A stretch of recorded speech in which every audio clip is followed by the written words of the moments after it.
Another pretty day in Texas. Shit, a little chilly today. It was like 38 this morning when I woke up, but in the 50s now. A little wind, a little chilly, but we'll survive. Start doing some work, probably warm up real quick. All right, here we go.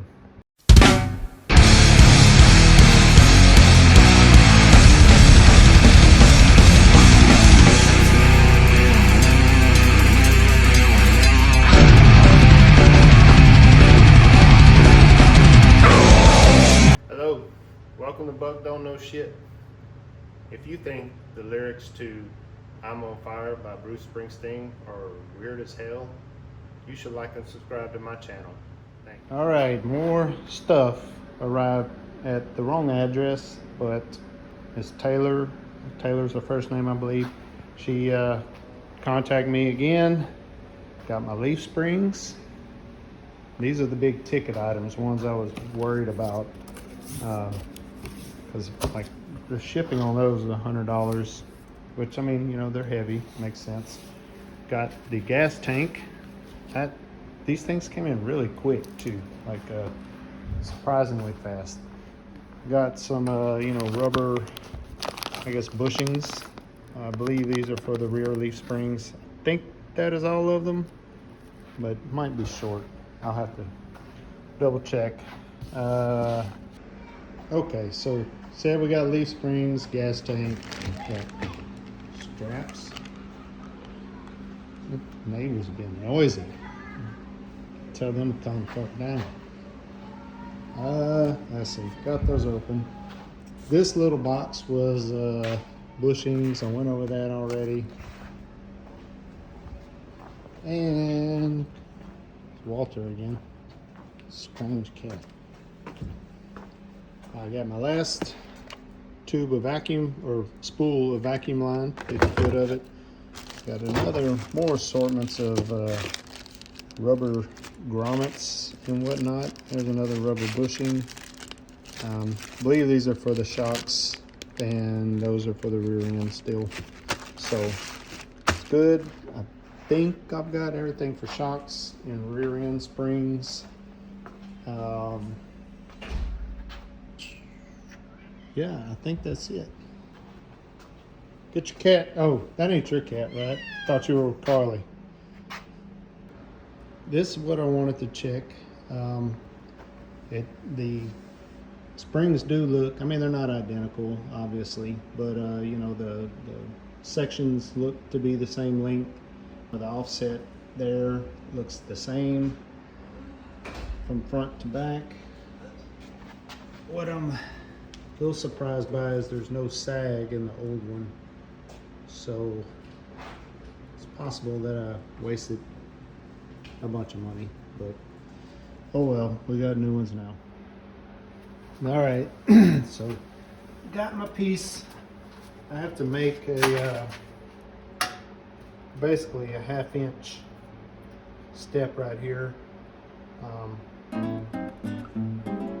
Probably will create that piece first. I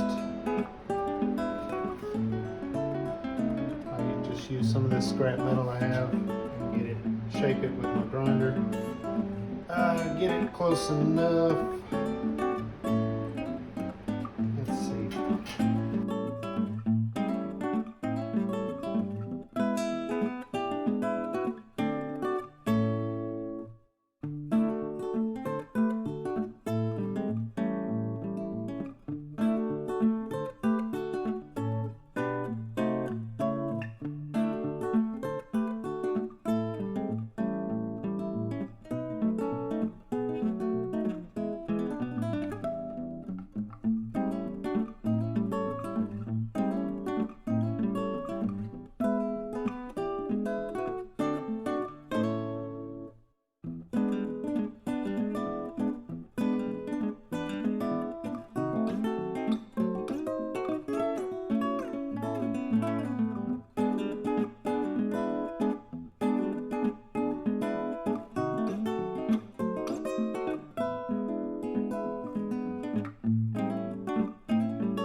All right, let's see if we can do a little tack in here.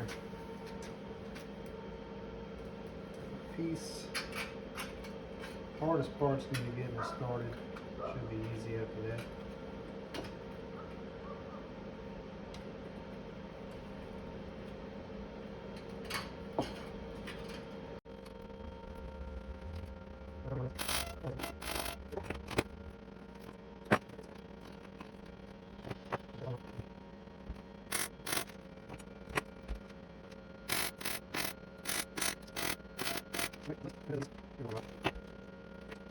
Alright,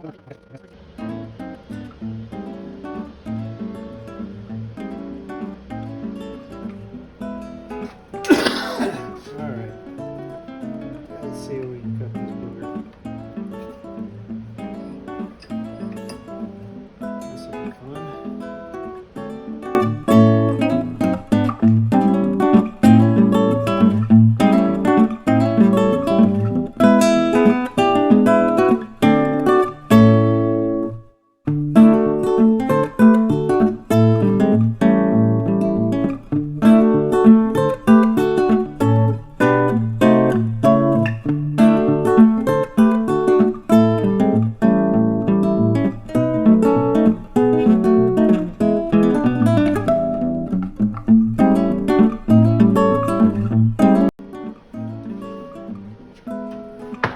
That's basically it. Bring you in here, show you kind of what I'm doing, and I got one more side to do. Obviously, I'll do that and grind on it, clean it up, and show you the end results. Again, don't make fun of my welds. They're ugly but effective at this point. But yeah, that's it. Do that little piece there. Do some grinding, clean it up. And then this side is much smaller drop, about a 1/4 inch instead of a 1/2 inch. So it'll probably be a little bit harder to get the metal in there, but you know, we'll manage, get it done. All right, I see it. All right, I'm back. Oh, that's some glare on that camera. Let's see if I can get that light moved. Okay, so inside there, could have ground that up a little bit better. I promise it's sealed up. Looks like shit right there on the inside parts. But you know, I was gonna sit there and try to get this weld beautiful before putting it on camera. But I was like, you know what?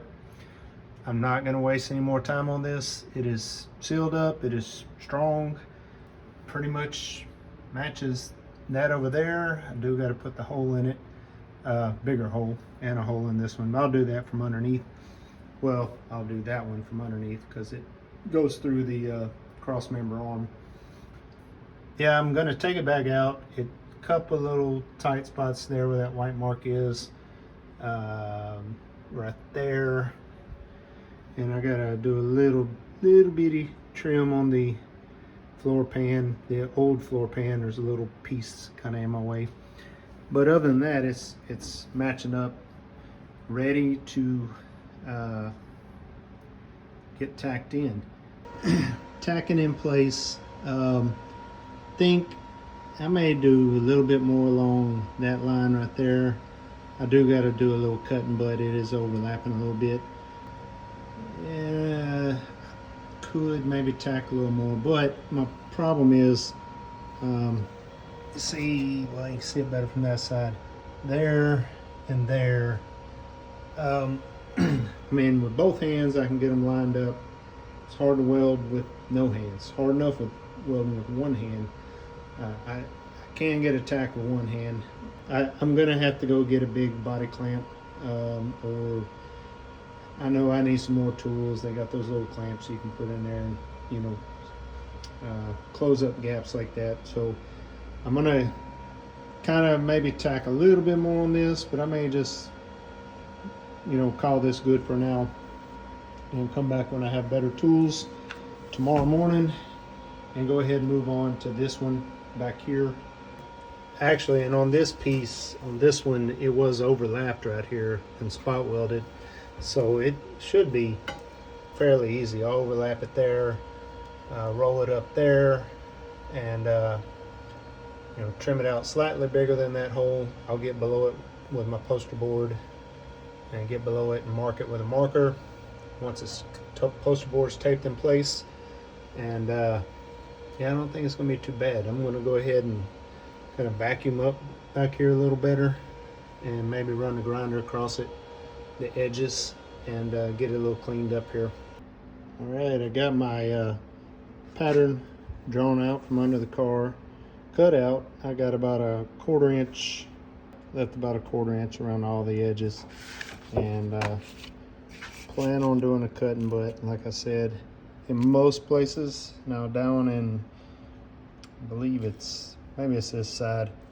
Yeah, it is down here. There is a step that I'm going to have to kind of beat out of it, I believe. I'll show you. It's close to where the parking brake bracket was. I'm going to draw this out, cut it, and I'm actually going to cut close to the line since I've already cheated on the pattern. Try to get it in there, roll it, do whatever needs to be done to it. This is a little thicker metal than the front floor pans. They were 20 gauge and this is a 18. So, but I don't have a whole lot. I mean, I got to roll it, but that's pretty easy to do. Yep, there it is. Let's go over there, stick it in the car, probably deburr it with my little angle grinder, and kind of start rolling this and placing it in and seeing what all I need to do to it. So just below this right here, from here up, is kind of where the roll is. So I am yeah, just gonna draw a line, marker here, just to kind of give me some reference, kind of where I need to start this roll.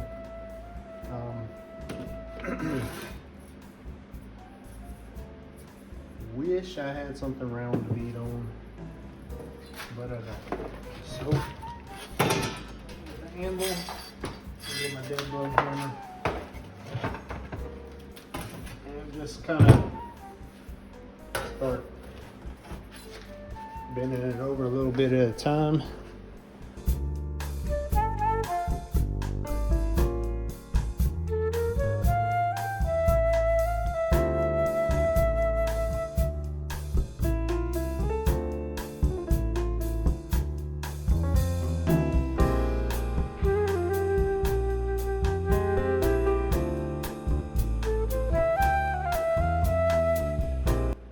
Stick it in the car, see where I need to bend it more, but it's coming along. Got a curve. Let's see what it looks like. Probably cutting butt's not going to work on this one either. It may, but we'll see. But I've got to roll this edge going up this way also, about 1.5 inches. And then right here, this actually gets beat down, and then this kind of curls out. So I'm going to do my best to roll this edge. That's pretty aggressive bend, in this corner up here kind of goes up that way. And get the beat on it, see what I can come up with.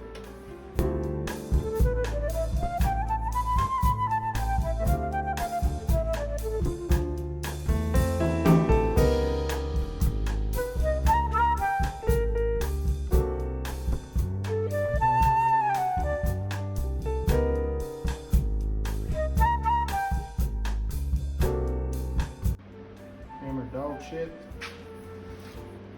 It's kind of how it does. It's got that seat belt bracket right there and comes back down, steps down right here. So I'm gonna have to keep playing with it. I'm not gonna sit here and video myself hammering on metal all day. The next day. So these butt welding clamps have already come in handy, from a front floor pan to, I guess, mid floor pan part under the seat pedestal.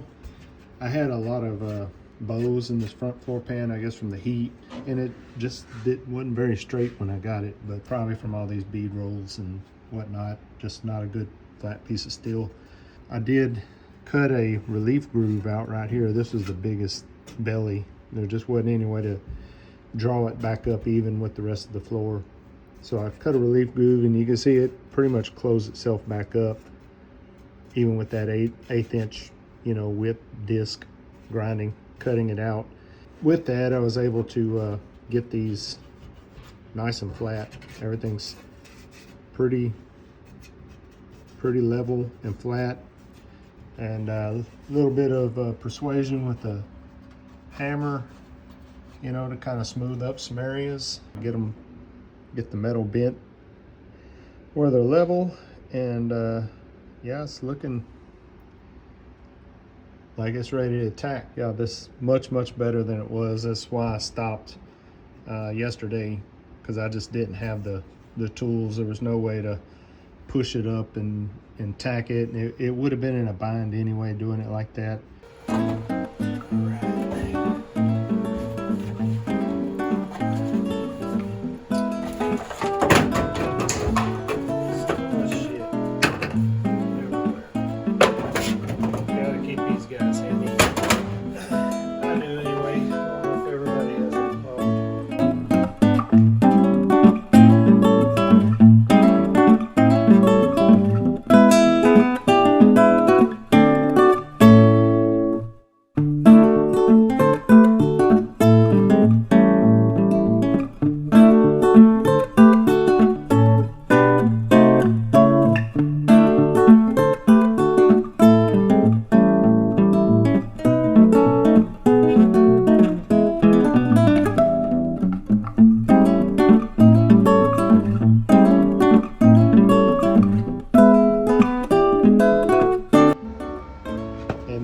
Say, admit, I guess, all this welding, fitting takes a lot more time than I thought. I guess I knew it would take a while, but it is definitely taken way longer than I thought. Probably more than any other project on this car so far.